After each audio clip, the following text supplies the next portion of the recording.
بسم اللہ الرحمن الرحیم۔ کبھی کبھی انسان گھر میں رہ کر بھی جنت جیسے گھر کو جہنم بنا دیتا ہے۔ کچھ لوگ تو فطرتاً یہ کام کرتے ہیں، لیکن وہیں کچھ شیطانی دماغ والے اس عمل کو اپنی پہچان بنا لیتے ہیں، جیسے وہ اس دنیا کے خدا ہوں اور جو وہ چاہیں کر سکتے ہیں۔ لیکن ان کم عقل بے وقوفوں کو معلوم نہیں ہوتا کہ جس خدا نے انسانوں کو بنایا ہے اس خدا کی لاٹھی بڑی بے آواز ہے۔ جب وہ اپنی پکڑ مضبوط کرتا ہے تو انسان سننے کی سکت ہونے کے باوجود بھی نہیں سن سکتا اور دیکھنے کے باوجود بھی اندھا بن جاتا ہے۔ پھر اللہ تعالیٰ اسے توبہ بھی چھین لیتا ہے اور وہ بے بس کھڑا اپنی بربادی دیکھتا رہتا ہے۔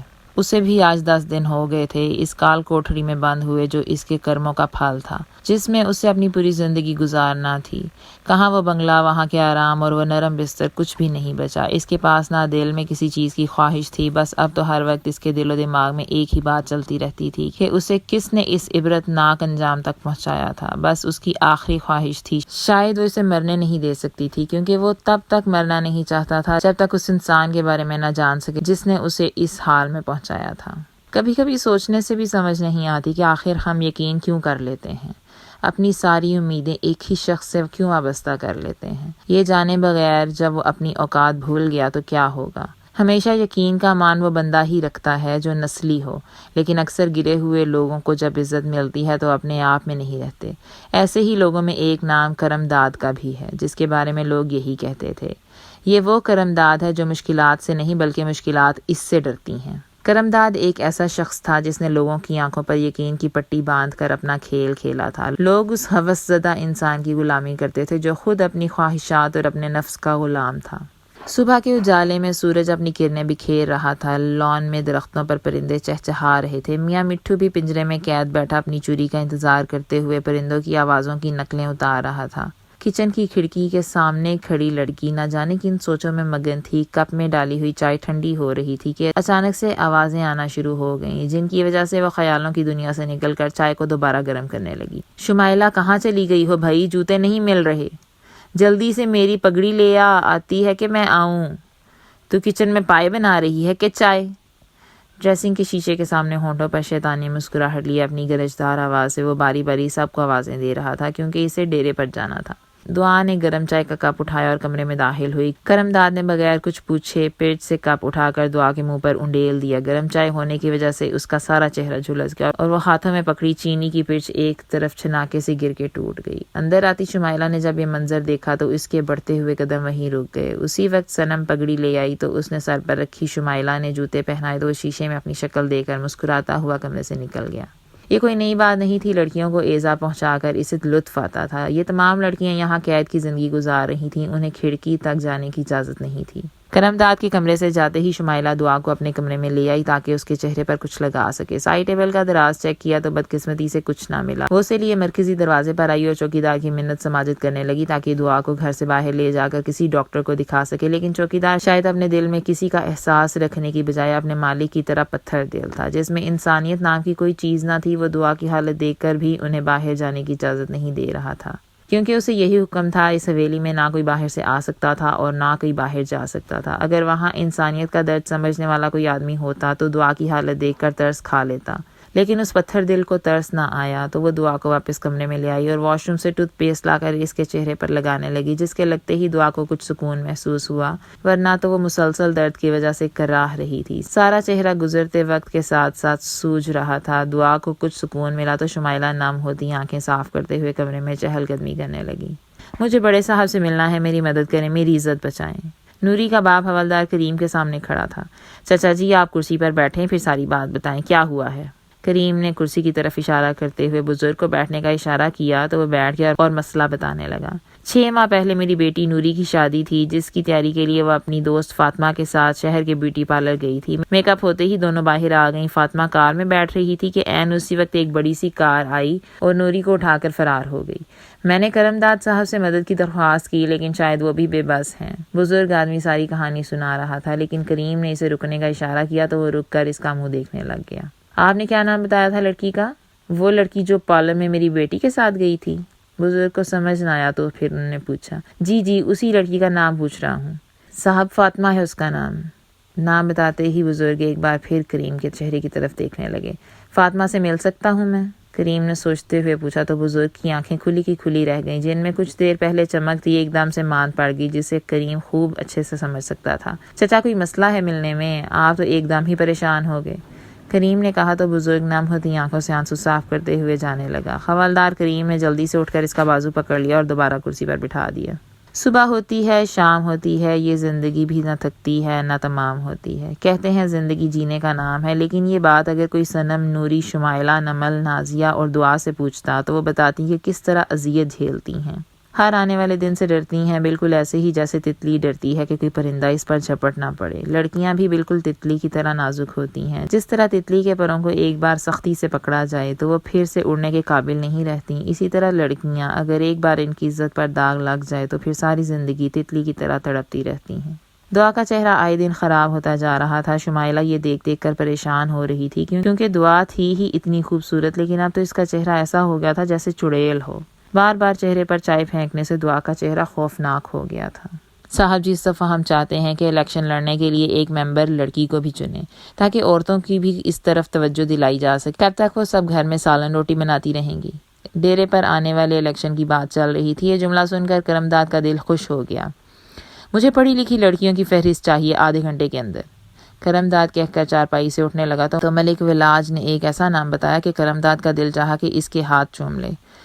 فاطمہ ایک ایسی مچھلی تھی جو کرمداد کے جال میں نہیں آ رہی تھی۔ اس پر کی جانے والی اس کی ہر طرح کی کوشش ناکام ہو رہی تھی۔ اغوا کرنے کا پلان بھی ناکام ہو چکا تھا۔ کرمداد نے ولاج سے کہا کہ کل اسے ڈیرے پر بلایا جائے۔ فاطمہ کا باپ 1 سال پہلے اس دنیا سے چل بسا تھا، اب صرف فاطمہ اور اس کی ماں رہتی تھیں۔ باہر کا کوئی کام ہوتا تو اس کی ماں چلی جاتی، یہی وجہ تھی کہ فاطمہ اب تک کرمداد سے بچی ہوئی تھی، لیکن شاید آنے والے دن اس کی زندگی کا امتحان بن کر آنے والے تھے۔ اگلے دن فاطمہ جب ڈیرے پر آئی تو اس سے پوچھا گیا کہ کیا وہ الیکشن میں حصہ لے گی۔ اس سوال پر اس کا جواب سن کر کرمداد کا دل چاہا کہ دیوار پر اپنا سر دے مارے۔ وہ 1 سال سے اس آگ میں جل رہا تھا کہ کس طرح فاطمہ کو حاصل کرے، اور فاطمہ تھی کہ خود آنا چاہ رہی تھی۔ کاش اس بات کا کرمداد کو پہلے پتا ہوتا تو شاید وہ اب سکون میں ہوتا۔ فاطمہ کو جب سے پتا چلا کہ وہ کرمداد کے ساتھ کام کرے گی تو اس کی خوشی کی کوئی انتہا نہ تھی۔ وہ چاہتی تھی کہ جلد از جلد کرمداد تک پہنچے، اس کی گہرائیوں میں جا کر اس کا اصلی چہرہ دیکھے، کیونکہ وہ 6 ماہ سے ایک اندیکھی آگ میں جل رہی تھی۔ نوری کو جس گاڑی میں کھینچ کر لے جایا گیا تھا وہ کسی اور کی نہیں، کرمداد کی تھی۔ فاطمہ نے کئی بار کوشش کی کہ وہ سب کو بتائے، لیکن وہ جانتی تھی کہ کوئی بھی اس کا یقین نہیں کرے گا اور وہ ذلیل ہو جائے گی۔ بس یہ سوچ کر وہ 6 ماہ سے یہ بات دل ہی دل میں چھپائے پھر رہی تھی،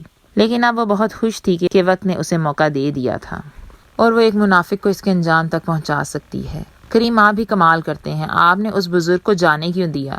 اور یہ بات آج آپ مجھے بتا رہے ہو اتنے دنوں بعد؟ انسپکٹر کمال نے جب کریم کی بات سنی تو سر پکڑ لیا، پھر کچھ دیر بعد کیس کی فائل دیکھنے لگا۔ سر، اس بزرگ نے کہا ہے کہ وہ پھر آئے گا، اسے ڈر ہے کہ ہم کرمداد کو نہ بتا دیں، اس لیے وہ ہم پر یقین نہیں کر رہا۔ کریم، میرا شک بار بار کرمداد پر آ کر تنگ ہو جاتا ہے۔ انسپکٹر کمال نے اس کے چہرے کی طرف دیکھا جہاں پریشانی کے آثار تھے۔ سر، گاؤں کے لوگ اس پر بہت یقین کرتے ہیں، بلکہ اس کی اتنی عزت کرتے ہیں کہ وہ اس کے بارے میں ایک بات تک نہیں سن سکتے، اسے اپنی عزتوں کا محافظ سمجھتے ہیں۔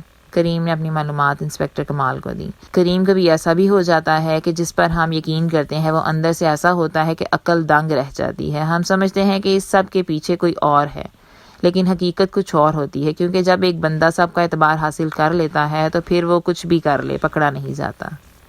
سر، ہمیں کچھ وقت انتظار کرنا چاہیے۔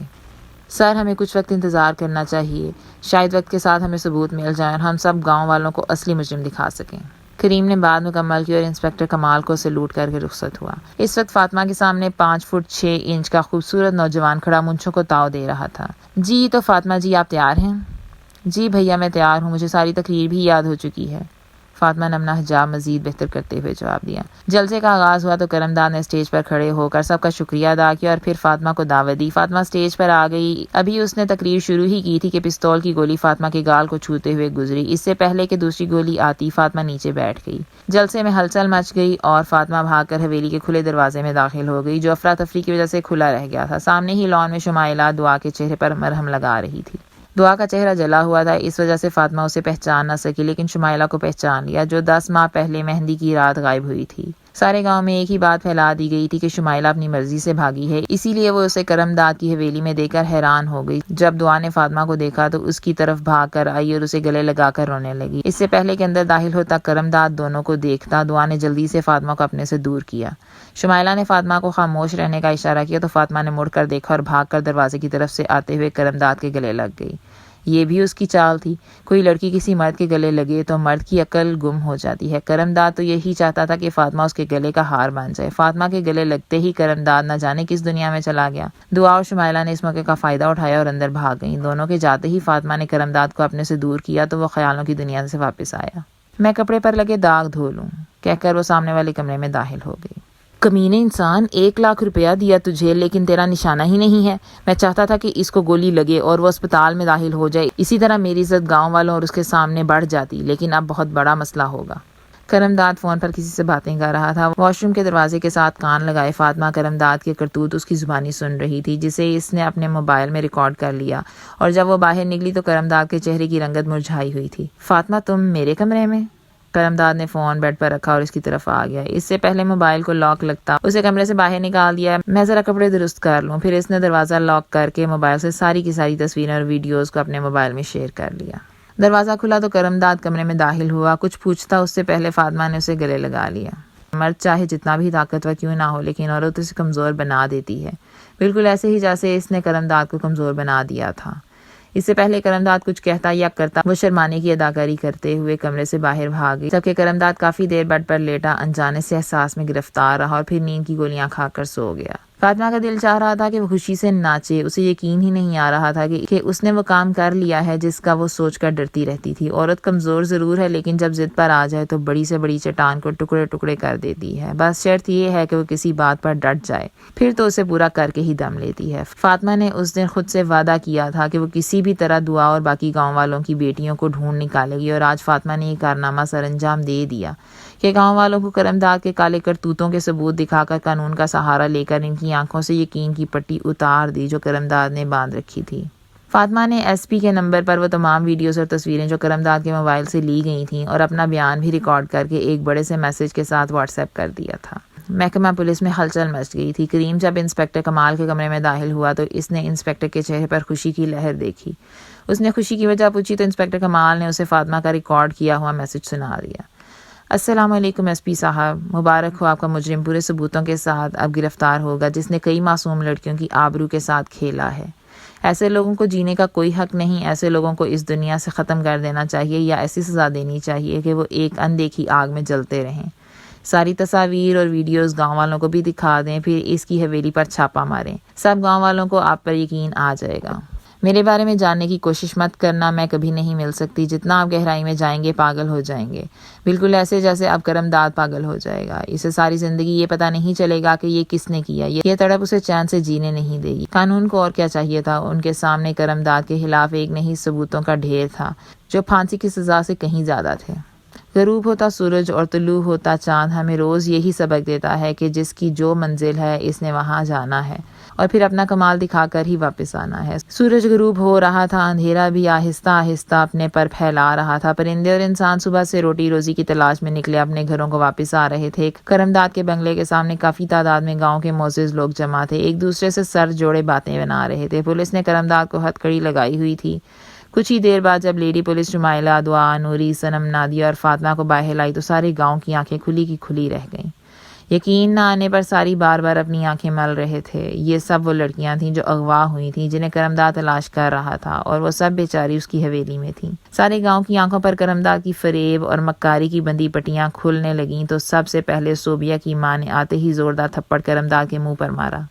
میری گڑیا صوبیہ کو تم نے مارا ہے سر میں جگ مار کر، حرام ہو تیرا بیڑا گرک ہو۔ غروب ہوتا سورج جیسے اپنی منزل کی طرف جا رہا تھا، بالکل ایسے ہی کرم داد پولیس کی وین میں بیٹھا اپنی اصل منزل کی طرف جا رہا تھا، لیکن اس وقت اس کے دماغ اور دل میں ایک ہی بات چل رہی تھی، یہ سب آخر کس نے کیا اور کیوں کیا؟ شاید اب اس نے ہر دن اور ہر رات یہی سوچ کر چلنا تھا، تڑپنا تھا جیسے اس نے معصوم لڑکیوں کو تڑپایا تھا، اور یہی اس کی پوری زندگی کے لیے عبرت تھا۔